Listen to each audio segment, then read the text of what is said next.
Friday was very emotional for both of us, and I think that you guys felt it. But one thing that and we appreciate how you reached out to us, what you said. It was felt, and it was honestly, truly, greatly appreciated. Because one of the things when you do a show like this, it's very easy. And that's actually kind of the art of it.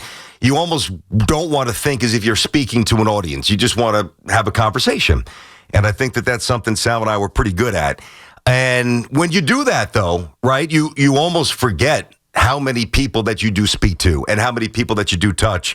And the amount of people that I bumped into over the weekend, and I know that Sal went through the same things, we were texting, it was palpable. I mean, I remember my son had a hitting lesson, and we had about an hour or so before basketball practice, and we went to get sushi, and there were 3 different couples, people I've never met, just came up and said, hey, we had tears in our eyes on Friday. I say that only because I'm doing the show today, I'm doing the show tomorrow, I'm doing the show Wednesday, I'm off Thursday, I'm coming back, I'm doing the show on Friday. Friday, I don't know where it'll be emotionally, but we'll get through it. But I can't do every show and every call about like the emotion and the change. And I'm just doing the show. I just wanted to kind of get that out of the way because I really do appreciate you guys. I mean that. And I know that I speak for Sal, and I already miss him. Like, I'm looking at this empty chair, and I don't see that lunatic. It doesn't seem right. But it is what it is. It's a tough business. We're big boys. We are good, and we will be good. I promise you that. But from the bottom of my heart, thank you. Thank you. Now, let's roll. All right, 888-808-1019. I was thinking about this, God almighty. I'll tell you, if there's ever a time to stop doing regular shows on the fan, it's now. These football teams are the worst, dude. I mean, I don't know how. I've been reflecting a lot. I don't know how anybody has even conjured up the energy to have meaningful conversations about these doormats. I mean, like, it almost seems like the Jets aren't trying right now. At least the Giants gave you a competitive game, but they are so bad, and both teams are so far away from being relevant. Like, I can't waste time. I'm not going through the mechanics of the game. That goes without saying. So I broke it down into really 6 very basic components, because there's been times where, watching the Jets, certainly when they won a couple of games before the bye and after the bye, and the Giants, when they beat a couple of good teams early in the season, all right, maybe they're not that far away. Nonsense. Both of these teams are miles away from NFL relevance. All right, so here's the 6 categories. You got the owner, you got the GM, you got the head coach, you got the quarterback, you've got the offensive line, you got a pass rush. To me, those things are paramount. Now, you can be really good with 5 or even really good with 4, depending upon what the 4 are.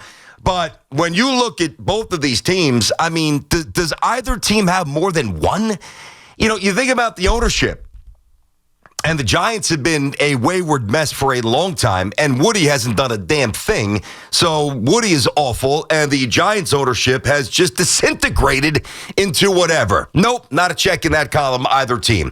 How about a general manager? Well, I mean, if the Giants bring back Joe Shane, they are absolutely nuts. They're not. All right, so that's an X in that category.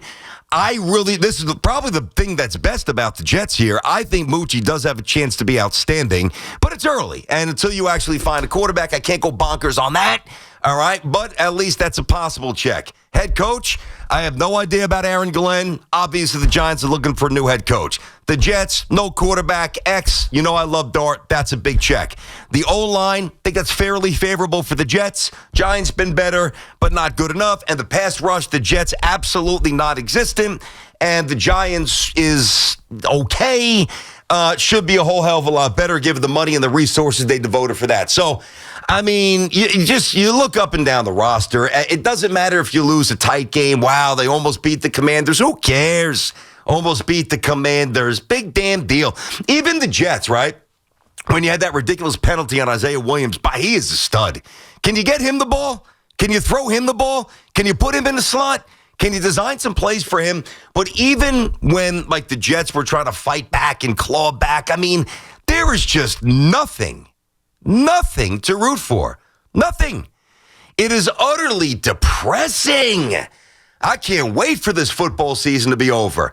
Now, this is something that I'm a little jarred by this, because I thought that I felt really one way, and I still kind of do, but I want to throw something out there about Fernando Mendoza, all right? Because when you think about, Tankathon and where the Jets are and where the Giants are, depending upon what happens with the Raiders game and, the Saints game for the Jets, that's pretty much it.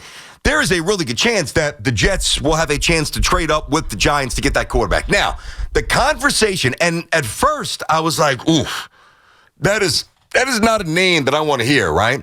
And the name that I heard, I was talking about Mendoza with somebody who knows the quarterback position very well, somebody I respect, and they dropped the term Kirk Cousins-esque. And I'm like, Kirk Cousins-esque?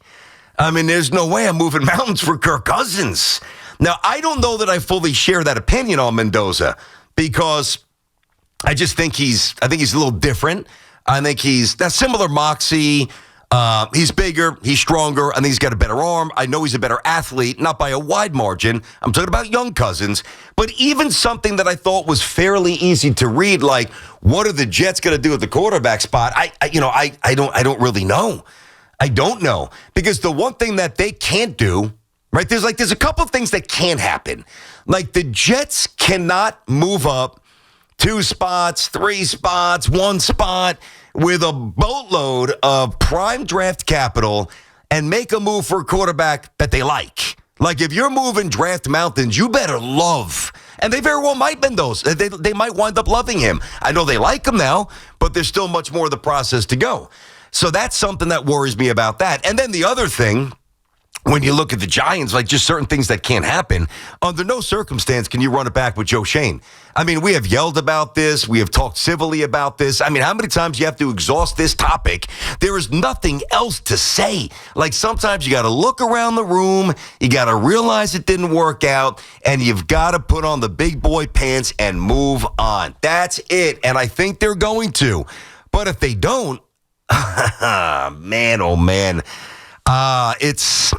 This, I'm not really surprised by the Jets season. Like, I thought they'd be a little bit better, because I thought Justin Fields would be a little bit better, But it is surprising the way the Giants have just melted here, isn't it? Like, you think about when they beat the Chargers, like, they had a couple of galvanizing wins where we're sitting there saying, okay, you obviously found your quarterback, okay, head coach, this is Dable, little adjustment here, maybe off life support. And look at where they are. They've got fewer wins than the Jets.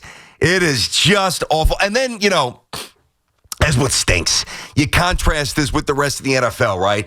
And you parachute around the other big games, Bills, Pats, Broncos, Packers, Rams, Lions. You watch real football.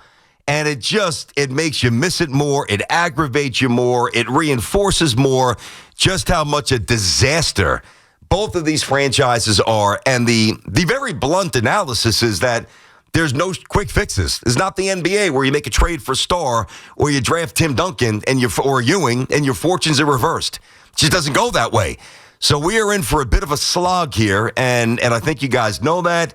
And I just, I'm sitting there watching yesterday, both teams, and whether it's the owner, whether it's the GM, whether it's the head coach, the quarterback of the Jets instance, the O-line, more on the Giants, and the pass rush, more on the Jets, there are just too many non-negotiable components that really will not enable either team to get going anytime soon. I'm sorry. It's just utterly depressing, but that's the reality of it. 888-808-1019. BT on the Fan. Let's get to the calls. Charlie, Bethpage. Charlie, what's happening, buddy? How are you? Good morning, BT. I'm telling you, very depressing. I mean, the kid Cook. There was some bright things there, but that ain't our future. We got to do something with the quarterback position. The only thing the kid Cook had going for himself yesterday was his fiancé in the stands. Yeah. Yep. He's in good hands. God. Yep. Yeah, well, very good hands. But my God, can Woody Johnson do the right thing and put his mother and father and the fiance together? Can the three of them sit together down the road, down the side? Oh, I noticed that. Can't even get that right. But Charlie, what I hear you, and I know you're not wrong. I mean, she had to run 30 feet to go give her future mother-in-law a hug. Exactly. Come on. Yeah, but how about his parents? I mean, a lot of us coach our kids, and can you imagine sitting in the stands watching your son throw his first NFL pass, undrafted free agent, first overall pick? It almost doesn't matter. I mean, although when you're undrafted, it's probably even more stunning and more amazing. What a moment. I love that stuff. That was pretty cool. Great moment. And then even better was Mitchell running against the ball. I mean, there was not much to watch in the game. The Mitchell episode of the parents and the fiance might have been the best part of the whole game. Yeah. And that's pretty pathetic. That's really pathetic, BT. This is what we got to watch for the rest of the season. Yeah, and, I know. The kid Mendoza, listen, the kid is as goofy as can be. I don't know if I like that. What do you mean? The kid is a player. Well, how is he goofy? He's just goofy? No, just he's Hey, not goofy. His post-game shows, I'm just saying. I mean, the way he talks, but I don't care. I don't care if it's Mickey Mouse throwing the ball or Goofy. As long as he can spin the ball and play the quarterback position. And I watched him a lot this year. Yep. What that Indiana team has done, I'm impressed. And I see a good runner. I can't wait to the college playoffs because I'm trying to evaluate this guy. I'm trying to be Mel Kiper here and trying to get a good read on this kid. You know what I'm saying? Understood. And I think he's got it. Yep. No, I'm excited too, Charlie, and thank you for the call. Yeah. I mean, that's a word that I haven't heard attached to Fernando Mendoza, goofy. And I know you just threw it out there, whatever. But, the one thing about him is that he's going to talk a lot about religion. So what? That's a bad thing? That's a deeply grounded young man. And that's the kind of kid you want. He's stable. I can promise you, Mendoza's not going to be pinched going 107 with a revolver in the glove compartment. Could promise you that. I could also probably now, I don't know if he's good enough to be the savior, but in terms of the other stuff, because some people love it and some people use it as fuel against him. I just don't understand that. I can promise you that he's not going to be about himself more than he is about the team.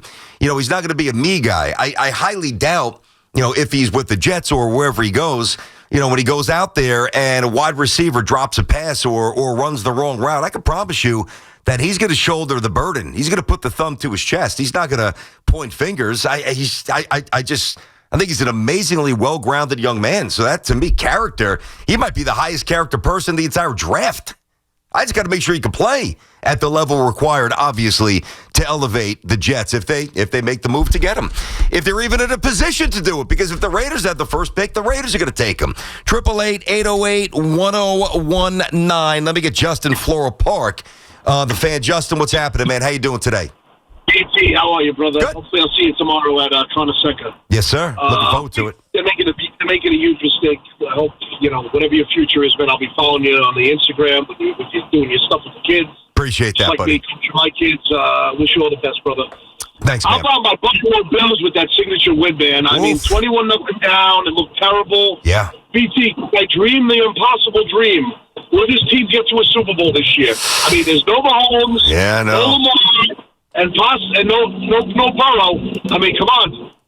Yeah. BT, why not? Well, no. Listen, I love the Bills, Justin. Yeah, why not? I mean, why not? If there's ever a time to do it, you might want to mess around and do it this year because I don't want to say time's ticking on somebody like Josh Allen, but we've seen this, guys.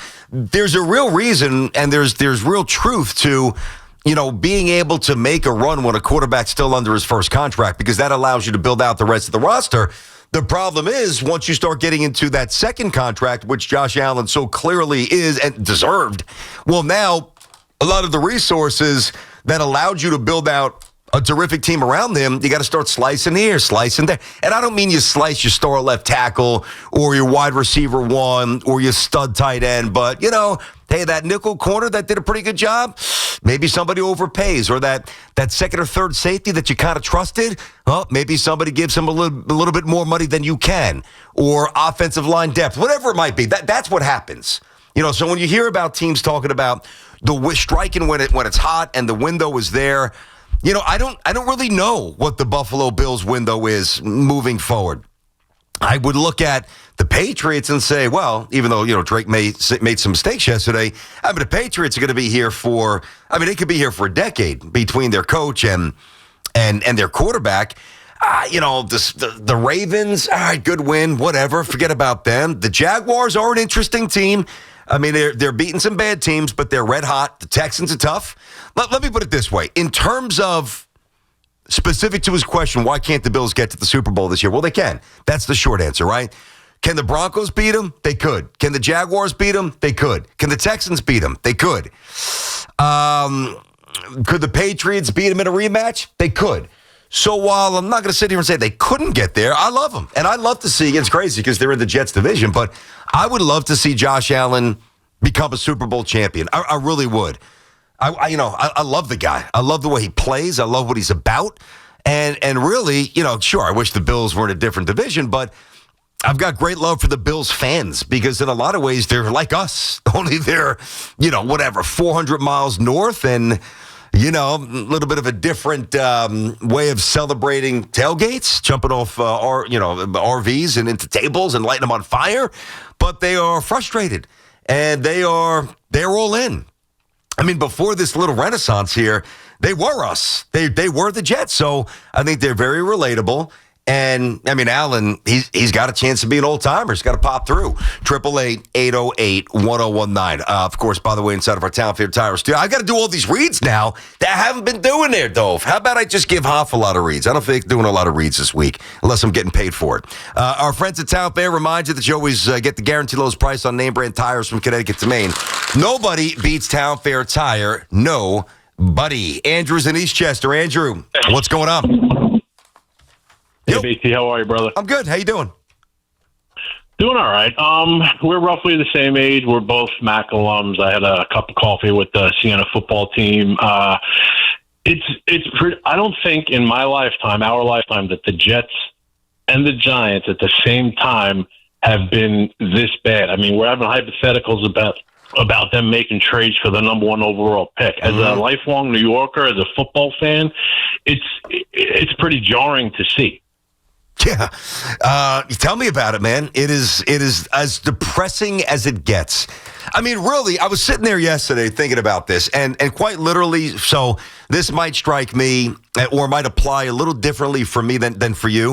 And that's just the reality of what we do, unless you're a sportscaster that I don't know. Like, watching football is part of my job. But watching these teams, it actually feels like a job.